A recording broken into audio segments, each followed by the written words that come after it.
Hey, what's up guys, Rev here. So for many years on this channel, we have covered social media users who are unable to separate fiction from reality, especially when it involves anime or manga. These people treat these fictional characters as if they are real-life human beings. Now we're going to cover more examples of that in today's video, but we're going to start with something different. The next level right here. So we have this tweet right here that says, Furiosa actor Nathan Jones had to remind people that Rictus is a fictional character after receiving angry DMs. Yes, we have reached the next level of this mental illness, by the way. People are now attacking actors for the behavior of the fictional characters they are cast to play. That is how crazy things have gotten. So let's read his statement right here. So he says this, "Hi everyone, I've noticed a few queries and private messages about my role in Mad Max Furiosa, particularly regarding a scene with young Furiosa. This is a very sensitive subject and I want to emphasize that it involves a fictional character. The details can be uncomfortable, and as an actor, my job is to portray a character based on the direction and script provided to me. I appreciate your understanding and supporting and recognizing the distinction between fiction and reality." Yes, this is the consequence of many years of social media users being unable to separate fiction from reality when it involves things like anime and manga, and this is the next step. Now these people are unironically going after actors for the behavior of the characters they are cast to play. And now we have these actors having to treat these people like children and remind them that fiction is not reality, and these are just characters they're playing. It's absolutely pathetic, and I believe a lot of this comes from the past couple of years of social media users demonizing anime and manga, and we're going to cover a recent example of that with this tweet right here, captioned 9/11 for annoying creeps, with this article that says, Japan might censor manga and anime with inappropriate depiction of children, including lollies and shotas. Now, of course, there will be no actual direct link to the source provided by the original poster here, and also it has a random Reddit logo. That should have been enough for you guys to know this is a load of crap, but it convinced 40,000 people to like this tweet and to support the message. They unironically believe this is going to happen in Japan. Now, of course, as predicted, the replies to this are absolutely filthy. There are tons of users expressing extreme racism towards Japan and saying awful things. Even people saying things like, oh, now that they're banning this stuff, Japan has finally redeemed itself. Like, it's really crazy. And in the replies, I also found this. These were the first two comments I saw when I looked at this thread, and they both say, 9/11 for Rev. Now, I'm glad you guys are thinking about me this much, but it's a little bit weird. Like, not even my most faithful supporters would be thinking of me the second they see an article about Japan, but okay, whatever. But to clarify here, this is not 9/11 for me or for any anime fan, because this is not going to happen. There have been pushes to ban certain aspects of anime and manga in Japan for decades now, and they've all failed. And in this case too, like, you guys don't understand how my channel works. Like, you are feeding me content, and not only with these comments, but with this article itself, because as you can see, it is spreading misinformation, and it would get hit with a community note saying this. This is from an anime fan page known as Anime Hunch. As such, has no backing in fact. As well as the article also claims it's merely a petition. Many of similar nature have been vastly voted out prior. Yes, 40,000 people got convinced based on this screenshot that Japan is going to censor manga and anime with lollies and shota. It's absolutely pathetic. And once again, the community notes serving as the greatest function on Twitter. It's the best thing that Elon Musk has done with that platform. You can say a million negative things about what he's done with Twitter, but this is the best one. Increasing the use of the community note system. It is now a very good tool for snuffing out misinformation and making people like this look really stupid. So let's check out those sources, right? So it came from Anime Hunch. And if you go to their About Us section, you can see right here, it says verbatim, the website came into being when 4 weeb friends decided to take their love of anime and manga and do something about it.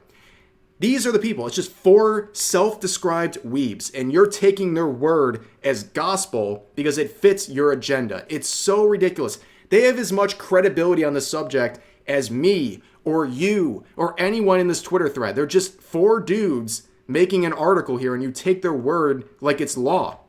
And for the article itself, if you read literally the first paragraph of this article, you would know these claims up here are just clickbait. Like it's an exaggeration of something that is clearly not going to come to fruition. So let's read it. It says this. In a move to curb child exploitation, Japanese politician Masako Okawara has submitted a petition to the 213th Diet Session calling for stricter regulations on content including manga and anime that feature inappropriate depictions of characters resembling children. Once again, there have been many pushes like this to ban this content in Japan. They've all failed. On top of that, this source that this content is going to be censored is a petition. It's just a petition. It's not even a petition that has been widely supported. It's just a petition. And people think this is a sign that something actually is going to happen. These people are either very gullible or completely disingenuous when they support stuff like this to basically bolster their own opinion. And on top of that, I don't want to get too deep into this article, but they go on to say that the party here believes that there is a rise in child exploitation, and instead of going after the real threats to children, they include a big section about anime and manga, a completely ridiculous effort that is taking away from the real issue here, and that's something that obviously a lot of people on Twitter do. But on top of that, as users like here have pointed out, the party in question doesn't even hold any legitimate level of power in the Japanese government, and basically all of this is just a giant nothing burger, and that's to be expected when it comes to a very bold claim that anime and manga is going to censor this type of content when clearly they're not going to. And on top of that, just in general, it is so unbelievable how easy it is to trick these people into believing something because it fits their agenda. It just goes to show you shouldn't take people on Twitter too seriously because they will literally believe or support anything as long as it fits their own agenda. And on top of that, if you look at what's going on in Japan when it comes to anime, for example, look at Gushing Over Magical Girls, a recent release. They have sold nearly 10,000 copies of their Blu-ray disc.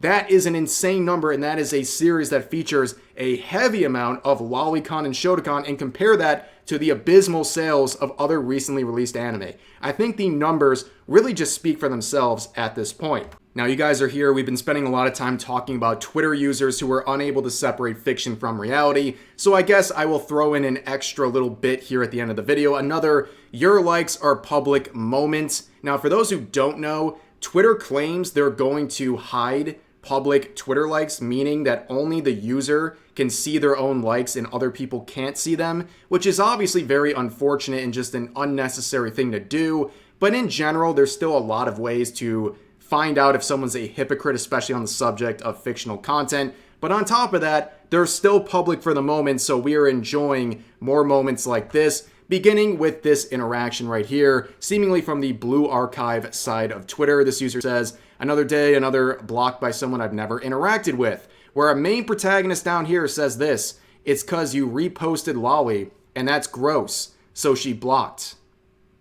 Interesting profile picture. So people would point that out and say, get the F out of Blue Archive, because it's very strange that someone would say something negative about Lolly characters while sporting a Blue Archive profile picture. It makes absolutely no sense. Blue Archive heavily caters itself to lolicon. Like it's very, very blatant. So if you are a fan, a supposed fan of Blue Archive, there is no way you can come out here and say that you hate lollies or you think they're gross or disgusting or what have you. So this is very hypocritical. But going forward, this user would have an explanation for the profile picture choice, saying lolicon is gross. Lollies are just Japanese cartoon children. You can totally have the Blue Archive gremlins as your profile picture and not want to bang them.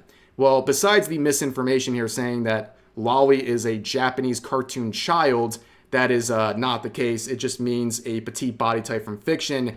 People would pull out the classic tool, your likes are public, where this user would show not only some likes, including Klee from Genshin Impact, but also this one from Blue Archive, the character Atsui. And of course, if you think lollies are actual children and something that you shouldn't be liking, why would you have a picture of what would be described in your terms as a child wearing a bathing suit?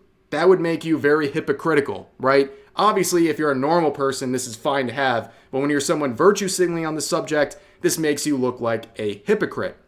On top of that, like I said, likes might be going private soon, but there's other ways to do it, and this user did exactly that by saying this. Then why are you making not so careful comments to a 15-year-old? Where they say this, replying to this art right here, saying, doesn't even need to learn to swim when she's carrying 2 giant floats on her already. Which again, if you're treating like this like a real child, why would you say something like that to a 15-year-old? Again, massively hypocritical. And more people would clown on this user saying, Momoy would call you a certain gamer word for saying dumb stuff like this, where they say, my guy. Talk to anyone outside of the anime community and they will say lolly is gross. Well, I think if you ask people in the target audience here, the Blue Archive community, you would not get support on this statement. They would feel the exact opposite, but that's just obvious at this point. But anyways, that's a lot of talk today about people who can't separate fiction from reality. We've seen it now transcend into a new area. Actors are now getting attacked for the roles they're playing in movies. It's absolutely insane. We have like basically the equivalent of a mental health crisis at this point. There are so many people on social media who cannot and really refuse to separate fiction from reality, and the consequences are showing itself. And really, you should call this stuff out whenever it happens because it's insane. Nobody should be subjected to harassment or people spreading misinformation over these topics as long as it fits their agenda. We're seeing it happen all the time. But for now, that's going to do it for this video. As always, I hope you guys enjoyed, and feel free to share your thoughts about today's topics in the comment section down below. And I'll see you guys next time.